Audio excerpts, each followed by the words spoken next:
En UroTV sabemos que la información de utilidad marca la diferencia, por eso les vamos a informar lo siguiente, y es que los contagios por COVID-19 han ido en aumento en las últimas semanas, no solo en México, sino en gran parte del mundo, y es por eso que es importante cuidarnos entre todos para evitar casos de COVID en personas, sobre todo con comorbilidades, y en la medida de lo posible frenar las hospitalizaciones. Esta mañana entrevisté al médico infectólogo Francisco Moreno para que nos dé detalles sobre esta enfermedad y las recomendaciones que debemos seguir hoy en día.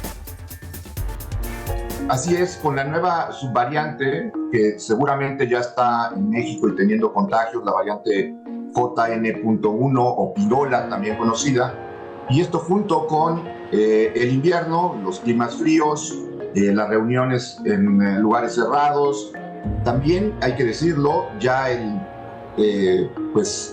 extinto cubrebocas, porque ves muy poca gente con cubrebocas, todo esto se ha sumado para que el número de casos nuevos vaya en aumento, lo vemos, lo recibimos los que vemos, tratamos pacientes, y mientras más pacientes haya, va a haber algunos que van a requerir hospitalizaciones. Entonces, sí, evidentemente cuando empieza a haber un aumento en casos, también va a haber un aumento en hospitalizaciones, y creo que ese es el momento en donde el mensaje llega a la sociedad, porque si no nos esperamos a decir, sí, ya estamos en mucha ocupación hospitalaria y ya no puedes revertir el problema.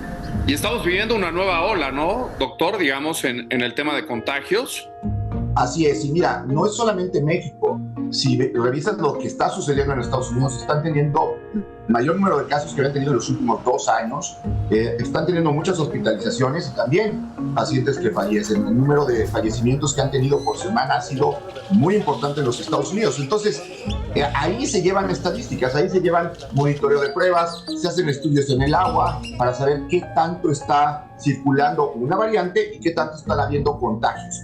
Aquí en México, las pruebas se las hace uno en la farmacia o se hace autoprueba, no hay realmente una estadística que se lleve a cabo. Entonces, nos esperamos a ver a que se empiecen a saturar los hospitales para decir, ya tenemos un problema, ya no lo podemos frenar.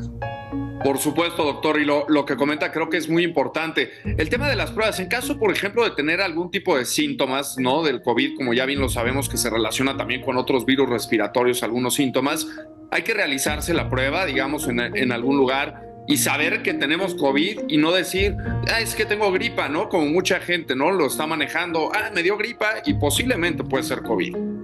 Mira, yo le diría 2 cosas a las personas que tienen gripa. Uno, que se hagan una prueba. Las pruebas de antígeno son baratas, accesibles. Además, sí, no todas las pruebas salen positivas en caso de tener COVID. Va a haber algunos que van a tener COVID y va a salir la prueba negativa, pero hay un gran número de casos que puedes detectar. Y la segunda recomendación para la gente que tiene gripa es, si vas a salir, sal con cubrebocas. De esa manera, proteges a los demás. Si es una gripa por alergia, si es una gripa por otro virus, pues no vas a hacer ningún daño poniéndote un cubrebocas y sí vas a cuidar a los demás. Ese es realmente un mensaje importante. ¿Quiénes deben usar cubrebocas? Los que están enfermos de gripa y los que son vulnerables, los que pueden tener una enfermedad complicada si se llegan a infectar. ¿Cuál es la vacuna recomendable ahorita? ¿Las que ya están llegando de Pfizer o de Moderna son las que se debe de aplicar la gente y las que protegen, digamos, contra esta nueva subvariante? Así es, mira, para que veamos un ejemplo que es franco, que lo vivimos. Influenza. El virus de influenza cambia cada año. Aquí COVID ha cambiado en 4 años muchísimo. El virus se conoció en Wuhan, en China, en el 2019 y afectó probablemente esa variante enero, febrero, marzo, abril. Después empezó a ser desplazada por nuevas variantes. ¿Qué quiere decir eso? Que la vacuna que están utilizando de la variante original, pues ya no es tan efectiva. ¿Por qué? Porque tienes una variante que ha cambiado muchísimo.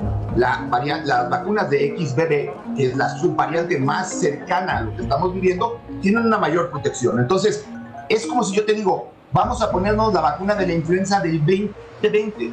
A ver, estamos en el 2024, vamos a usar las buenas vacunas. Creo que Jalisco es un ejemplo de lo que es destinar buenos, el dinero del gobierno para salud. Compraron 50,000 vacunas de Moderna y las van a aplicar a personas vulnerables. Ese es un ejemplo de lo que se debería de hacer en nuestro país. Y bueno, doctor, también, por ejemplo, el tema de la sintomatología y los síntomas del COVID que se relaciona también con algunas enfermedades respiratorias.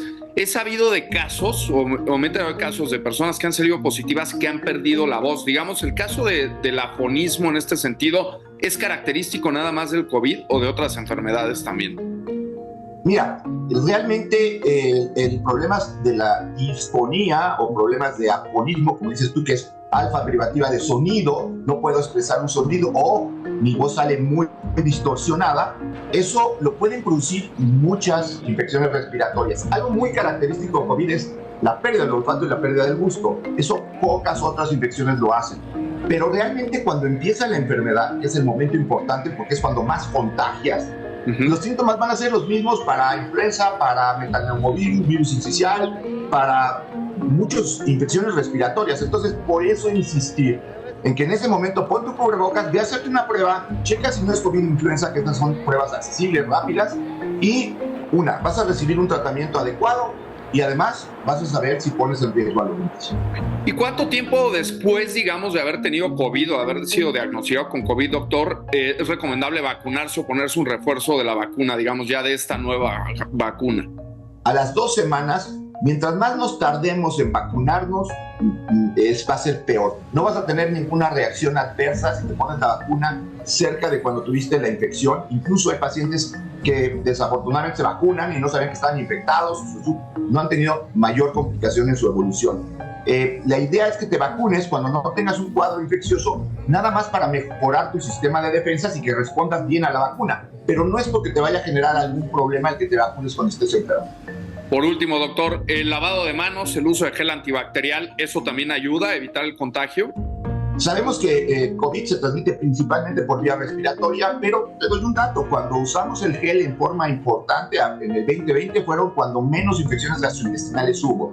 El lavado de manos te ayuda, te protege, te previene no solamente de la posible transmisión a través de las manos de COVID, sino de otras infecciones. Así es que vale la pena que lo hagamos, sí, pero si estamos hablando de COVID-influenza, mejor el uso de cubrebocas. Doctor Francisco Moreno, muchísimas gracias por esta entrevista para UNO TV. Pablo, gracias a ti y a cuidarnos.